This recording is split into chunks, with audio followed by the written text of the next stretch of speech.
پہلی جنگ عظیم میں انگریزوں نے عربوں کو بغاوت پر آمادہ کیا، غداری پر آمادہ کیا. انہوں نے خلافت عثمانیہ کے خلاف بغاوت کی، بیج بوئے ان کے دلوں کے اندر نفرت کے، ابھارا انہیں کہ تم ترکوں کے غلام کیوں ہو، تمہیں خود حاکم ہونا چاہیے، تم کھڑے ہو جاؤ، ہم مدد کریں گے، تم بغاوت کرو، تم ان ترکوں کے خلاف ہماری مدد کرو، ہم تمہیں آزاد کر دیں گے، تم اپنے پاؤں پر خود کھڑے ہو جانا. یہ بہت ہی ہمارے لیے دردناک المیہ ہے اس پہلی جنگ عظیم کا. کرنل لارنس جیسا شخص، برطانوی استعمار، اور اس کے نتیجے میں عربوں نے بغاوت کی. اور اس قدر دردناک بات آپ کو بتا رہا ہوں، میں پہلی مرتبہ جب سن 62 میں حج کے لیے گیا مدینہ منورہ میں، ابھی وہ ریل کے انجن کھڑے ہوئے تھے.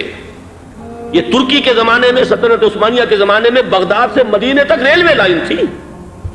یہ پورا ایک عالم سلطنت عثمانیہ، سلطنت نہیں، خلافت عثمانیہ، پوری ٹرینیں جو ہے ترکوں کی اڑائی گئی، ہزاروں ترکوں کو شہید کیا گیا، یہاں تک کہ صحن حرم میں شہید کیے گئے سینکڑوں ترک. یہ جرم تھوڑے نہیں ہے، معمولی نہیں. آج جس کی سزا مل رہی ہے، معلوم ہونا چاہیے کہ وہ جرائم کون کون سے تھے. اب بھی جو لوگ گئے ہیں انہوں نے دیکھا ہوگا ترکی کا قلعہ موجود ہے اوپر پہاڑی کے اوپر. حرم کا جو سب سے بڑا دروازہ ہے باب ملک عبد العزیز، اس کے سامنے ایک لائبریری ہوتی تھی، اب تو غالباً وہ بھی گرا دی گئی ہے. اس کے پیچھے پہاڑی پر ترکوں کا قلعہ ہے پرانا، اس پر توپیں موجود تھیں. جب بغاوت ہوئی ہے، جو حرم میں آئے ہوئے تھے ترک فوجی، ظاہر بات ہے نہتے، وہ تو نماز پڑھنے آئے ہوئے تھے، ان کو وہاں ذبح کیا گیا ہے. اور ترکوں نے اپنی توپیں استعمال نہیں کی کہ کہیں بیت اللہ کو کوئی اذن نہ پہنچ جائے. بہرحال یہ غداری ہوئی ہے پہلی جنگ عظیم کے دوران، اور نہ صرف ترکوں پہ عربوں نے کی ہے. جیسا کہ میں نے کہا تھا، دو ہیں سب سے بڑے مجرم روئے ارضی کے اوپر امت مسلمہ کے طبقات.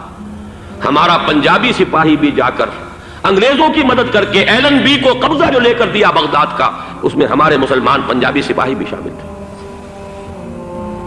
یہ خون چکاں باب ہے ہماری تاریخ کا اس صدی کا. لیکن اس کے بعد سلطنت عثمانیہ کے ٹکڑے ہو گئے، چیتھڑے ہو گئے.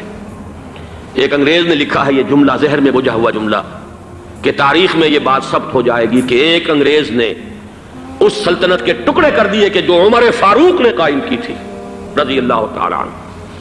یہ پورا عالم، یہ تمام علاقہ کس نے فتح کیا تھا؟ یہ بات ہاتھ بدل گئے تھے، پھر ترک آ گئے، خلافت عثمانیوں کے پاس چلی گئی، لیکن یہ سلطنت تو حضرت عمر رضی اللہ تعالیٰ عنہ کے زمانے سے چلی آ رہی تھی. اس کو ایک انگریز کرنل نے، اور اس نے بغاوت پہ آمادہ کر کے عربوں کو اور ترکوں کے پیٹھ میں چھرا ڈھپوا کر ان کے ذریعے سے اور ٹکڑے کر دیے. لیکن جب جنگ ختم ہوئی، اب انہوں نے کہا کہ اب ہمیں آزادی دیجیے. تو اب انہیں معلوم ہوا کہ غداروں کو دنیا میں کیا ملتا ہے. ٹکڑے کر دیے گئے،